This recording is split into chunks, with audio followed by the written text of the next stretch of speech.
You are listening to the FCF Leadership Podcast. This podcast has been created to help you connect and achieve your destiny as a leader. For more information, visit our website at fcf.org. Give us something that our listeners can take away from this in terms of what would that look like? Like, where would one start? I love it. It's a great question. I would like to, because some people may not know that, as you say, they're flaming out. Yeah. What would be some, points for people to recognize, like, hey, this might be you needing to deal with this, and then go into what she talked about? I think an answer to that, Whitney, is learning to be self-aware. So the very first thing is you got to be attuned. Mm-hmm. You got to develop that. And a lot of people have never developed it. Right. Mm-hmm. And particularly men. And the reason is because we live in a society which, this is what the professionals call it, it's toxic masculinity. Yes. And toxic masculinity is you're not allowed to feel. Right. You're not allowed to have emotion. You're not allowed to hurt. Be a man. Yeah, be a man, buck it up. Suck it up. Be strong. And so we're taught as males to repress what we feel. So whether you are a man or somebody who is a very emotionally given female, this is the first thing, is become attuned to what you're feeling. So there are things like, what am I experiencing in a given situation? What, in that last conversation, when I left it, I felt differently. Why did I feel differently? So you're just tuning into the fact, I felt different. I felt sad. I felt alienated. I felt I wasn't heard. I felt attacked. I felt, for some reason, their personality made me feel unsafe. Or something much worse, whenever I'm with them, I always leave feeling like a chunk of who I am is gone. I feel like a part of my soul has been ripped out of me. Well, we're just becoming attuned. Another thing you can do is become attuned to your physical body. You know, do you find your heart beating faster? Do you find the nerves in your eyes twitching? Do you find your hands sweating more?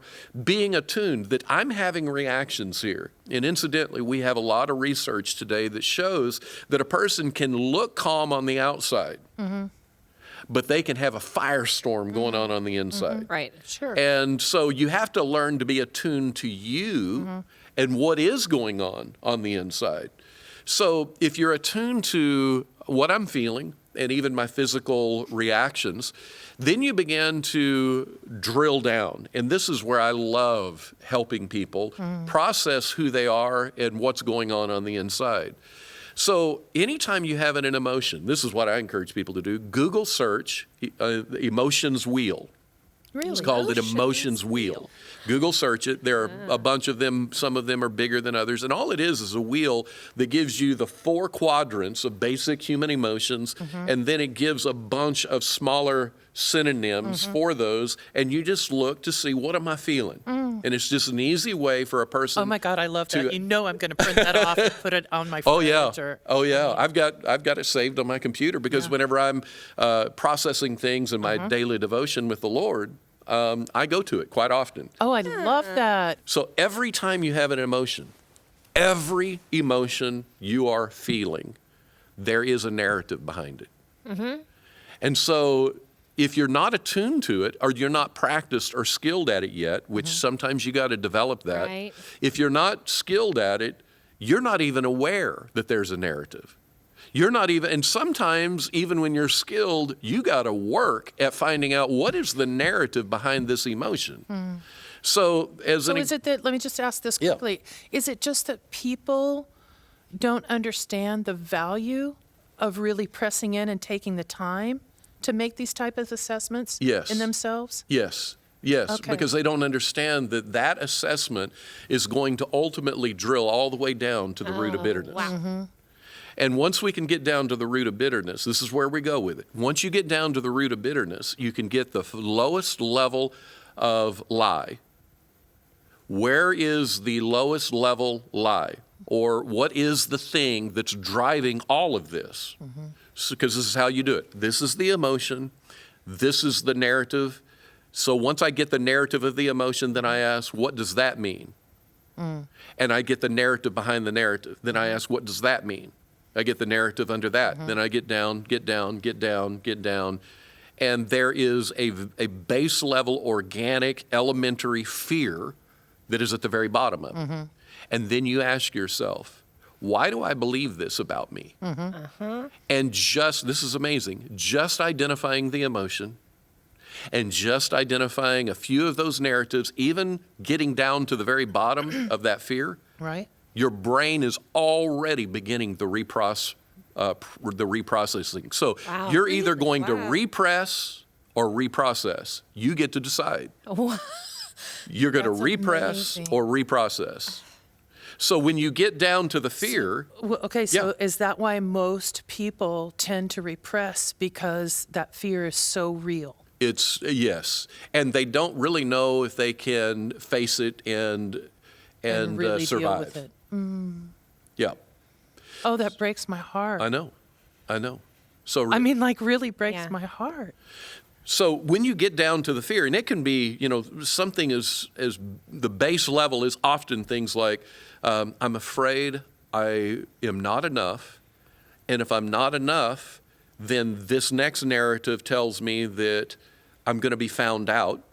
And if I'm found out, the next narrative is that I won't be included, and everybody will know I'm the fraud that I am. And so when somebody saw me, but they didn't say hi, and they rejected me in that moment, it actually put me into a tailspin of fear and depression, and all of that was tied to, I don't think I'm enough. And so then I have to ask myself the question, why? Why do I not think I'm enough? What is that? Now that takes you on a whole path. Whole different deal. And that's where you start pulling the hippocampus files out, and you're looking at them and you're reprocessing them. And this is where devotions come alive, because in your devotional time, you invite Jesus into the moment. So you begin to ask yourself, where did the memories, and I'm taking you in I'm sharing a bigger set of items in a short order, but ultimately you get down to where were the traumas in my life that I first began to believe this about me? Yeah. When did I first start believing I wasn't enough? I was just going to ask, does it have to do with age? Are the deepest ones usually the things that happened at a younger age? A lot of them do. Or does it even matter? Is it just like any large trauma? Well, actually, there's a lot there. So we need to know this, we inherit the genetics, brain structure of our parents. So if a parent is developed in their brain neural pathways to anxiety, the very first predisposition is our brain is already wired for anxiety. Right. So then when you're born as a baby, and you are being, let's say you're being bottle fed or even breastfed, the way that the baby's eyes connect with the primary caretaker's eyes is actually the eyes of the parent is building the brain's infrastructure in that baby before the baby has a chance to even express or grow or develop. This brain is already being developed, and by the time it's 2 years of age, a great portion of its brain is already predisposed to how it's going to function. Wow. So you've got those pieces.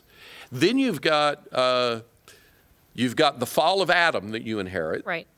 Then you've got things that were perpetrated on you. Some things were perpetrated on you that were actual perpetrations. There was predatorial action. Somebody did something that legitimately was offensive to you. But there are things that happened to us that weren't because the primary caretakers did something. Right. It's because we perceived it or interpreted it that way, and our brain said, I don't like the way that feels because I believed that I wasn't being nurtured. Pia Melody, who is a researcher around trauma, she says that trauma is really anything that's not of nurture.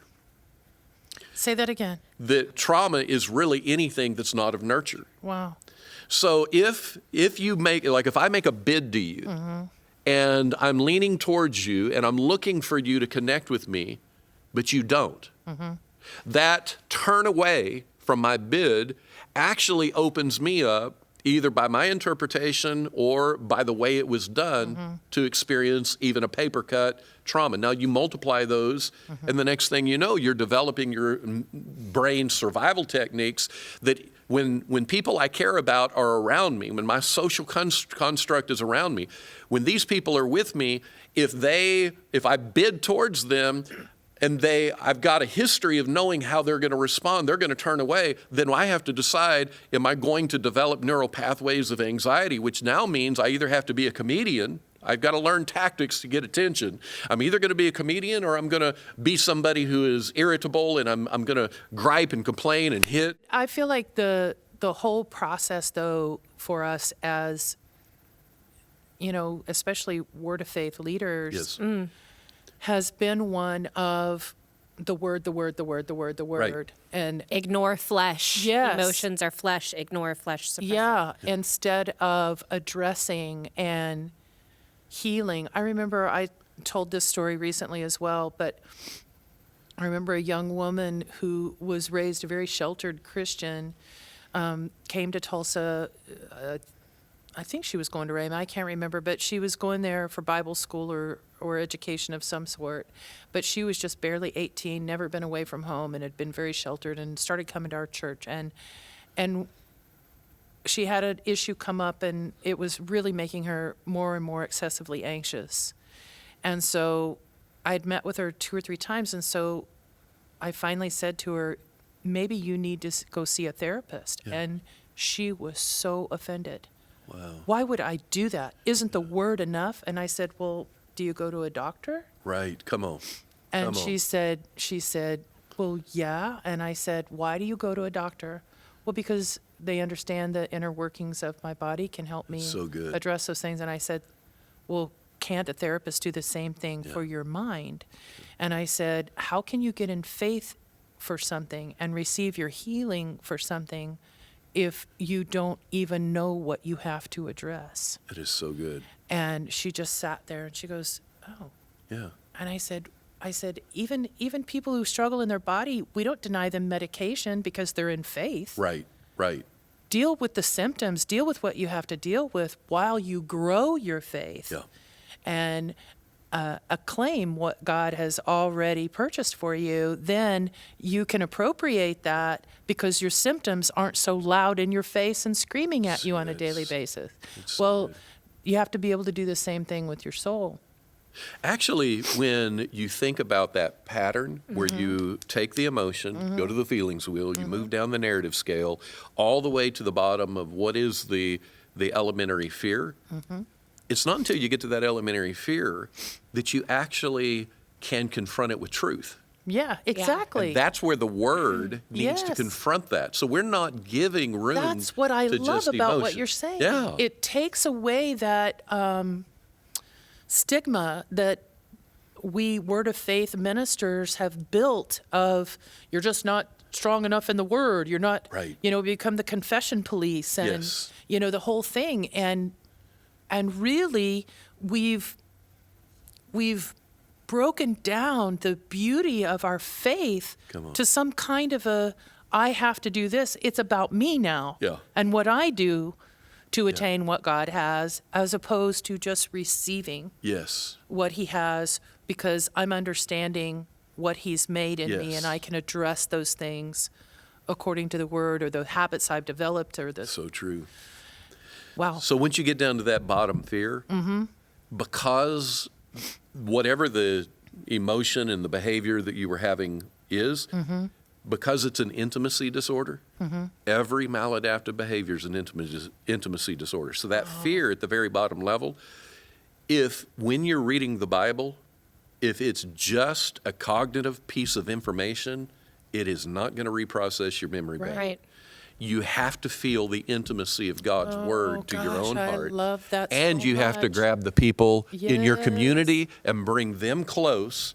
And when you involve them in that fear, your brain is able to reprocess it at a much faster exponential rate because of the intimacy that your brain is now firing with, where it used to fire with fear, now it's firing with love. Wow. That is so awesome. Okay, this may not have anything to do with what we're talking about. But we're talking about this when we got out of the car. And that was the impact music has on your soul. Yes. Because it takes you to memories or something that brought you joy or some melancholy or something. Well, interestingly enough, when we talk about things like music, any spiritual discipline, whether it's prayer, fasting, getting into centering moments where you are just focusing on the Lord, whether you are raising your hands, dancing, we'd go to any of the spiritual discipline expressions. All of them are to be access points to intimacy. When they are done with intimacy as the goal, they have a unique capacity to rewire the brain. Wow.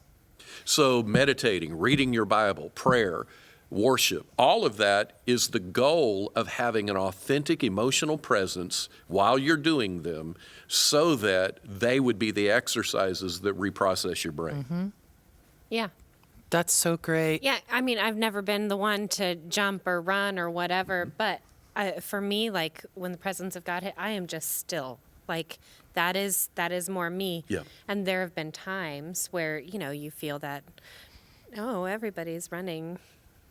Maybe I should run. But now I'm to the point where it's like, good for you. Well, I'm here right now. Yeah. And I think in public environments, you've got to know you. That goes back to attunement. But when, I look at, there was a video out after Tim Tebow had lost a football game at the University of Florida. And the next game, he's telling them in the locker room, this is what's going to happen. And he is, he's screaming. He's got them so hyped up. Well, you understand when you do that, you're jumping up and down. You're declaring things with a conviction. Yeah. There is no way. And so let me say this. You never feel an emotion. Never do you ever feel an emotion without neurochemicals firing it off in your brain. Right.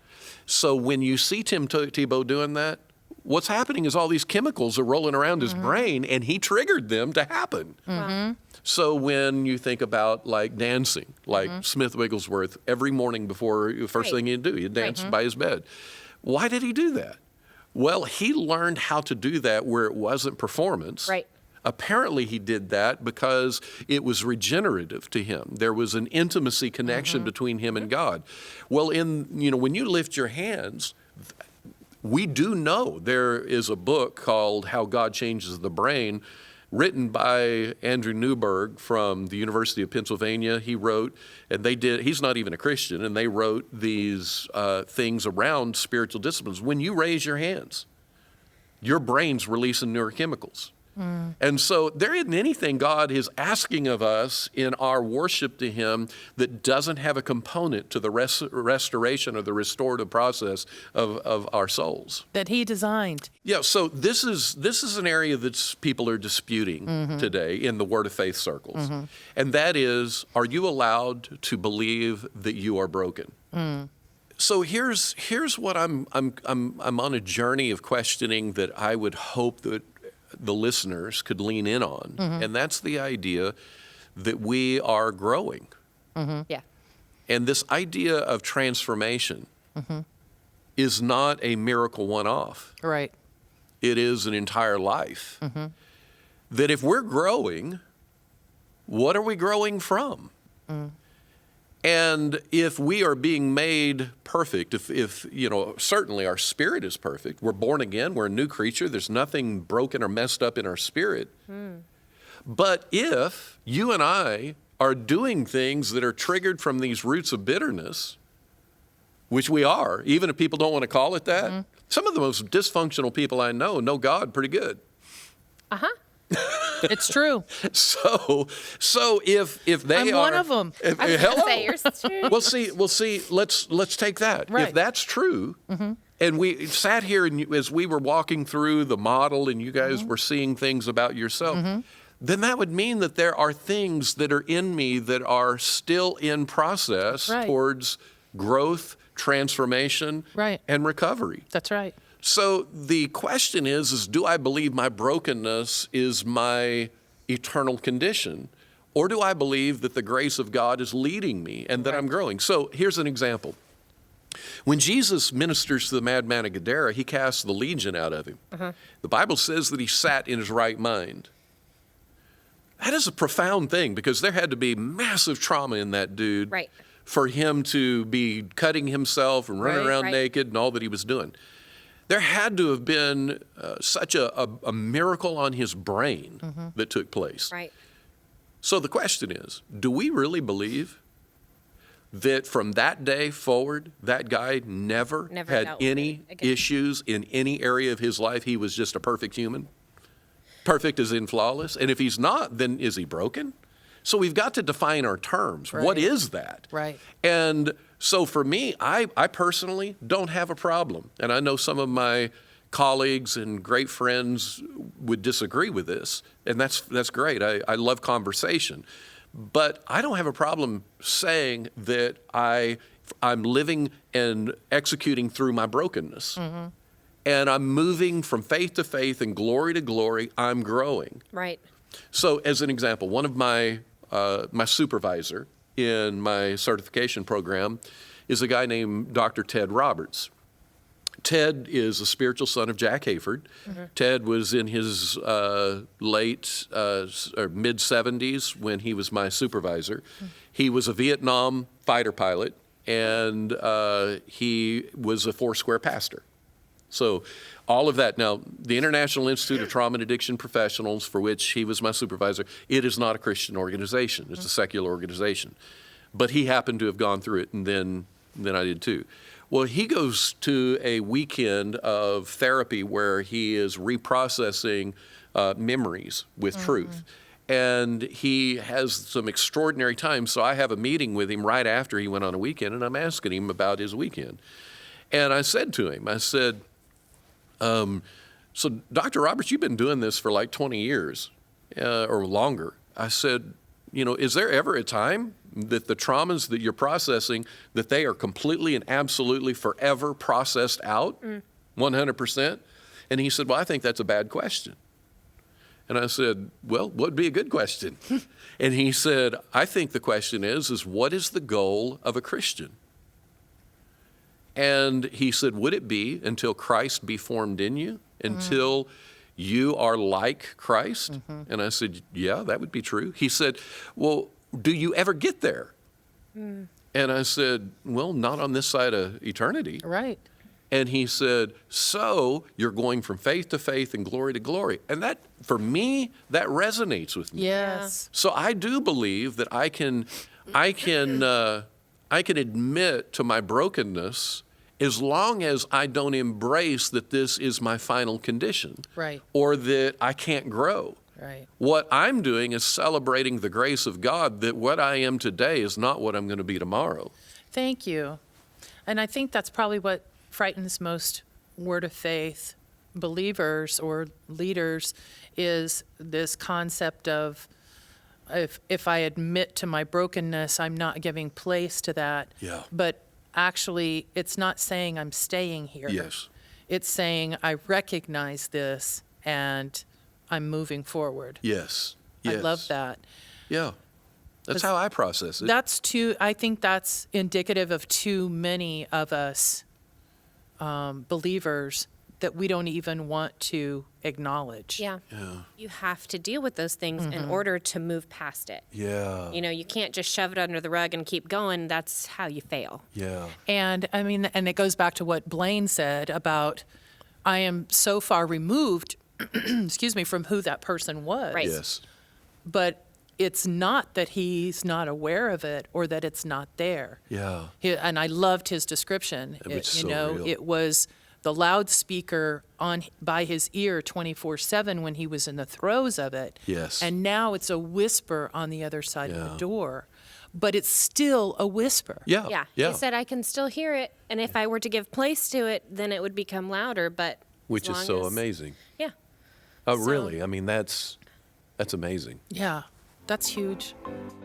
You have been listening to the FCF Leadership Podcast, where our focus is to help you achieve your destiny as a leader. Thank you for joining us today. For more information, visit our website at fcf.org.